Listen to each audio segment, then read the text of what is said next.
once I got out of prison and I started reading books and watching documentaries and paying attention to what was going on, I really quickly felt like I needed to do something. It wasn't just enough for me to read about it on the internet or to watch documentaries. And so the beginning, first thing I did was make a blog. And I was just like, okay, I'll start writing my thoughts out. And that didn't feel like enough. So I started to put up flyers around my neighborhood and put up posters around the city asking people, have you heard about this issue? Are you aware of this issue?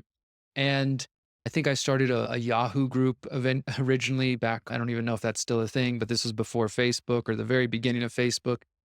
And then eventually created Facebook groups. I created an activist community called the Houston Freethinkers. And for 7 years, we were very active in Houston, doing everything from protests and marches and rallies to hosting benefit shows, raising money for the homeless of Houston, raising money for anti war veteran causes.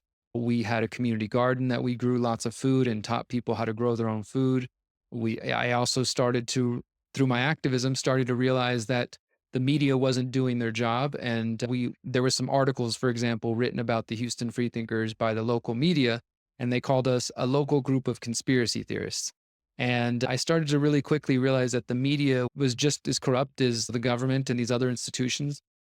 And I thought maybe I can do it better. So I just picked up a camera and I started going to press conferences for the local Houston police.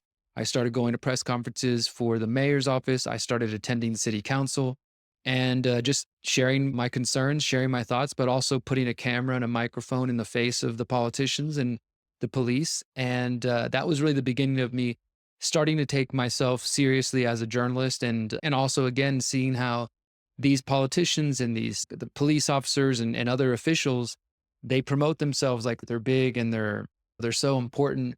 But I realized very quickly they can't handle a question that if they're not prepared for it, the illusion shatters and you can really quickly see who they are. And so over the years of doing that, going to city council probably hundreds of times at this point, confronting the mayors, confronting the police chief, it started to feel like it wasn't enough. And so, as you mentioned, I did run for mayor of Houston. I ran in 2019 and 2023. I am not a political guy in any means at all. I haven't voted. I voted one time in my life. That was when I was 18 years old. And I did what I was told at 18. But after that, I don't think that's the most effective way to achieve change. So I don't vote. I don't promote voting. But I do encourage people, if they're going to get involved in politics, that they're better off doing it on their local level, in their cities, in their towns, in their neighborhoods, at the school boards, et cetera. I think you're more likely to have an impact there than on the presidential or prime minister level.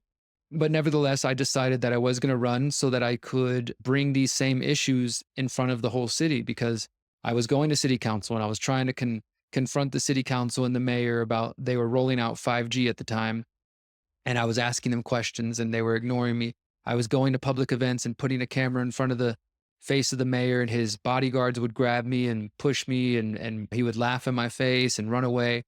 And so it honestly started like a joke. I thought, if I run for mayor, then at least he can't run away from me. I'll be on the debate stage with him. I'll be able to reach more people. And it was actually pretty successful. Obviously I didn't become mayor of Houston, but we reached a lot of people. And the one thing about that is it's this silly little trick. By throwing my name into the ring and filling out some paper and paying a little fee to the city, all of a sudden I'm Derek Bros, candidate for mayor of Houston, not Derek Bros, local conspiracy theorist. So all of a sudden, I was getting invited to retirement communities, to high schools.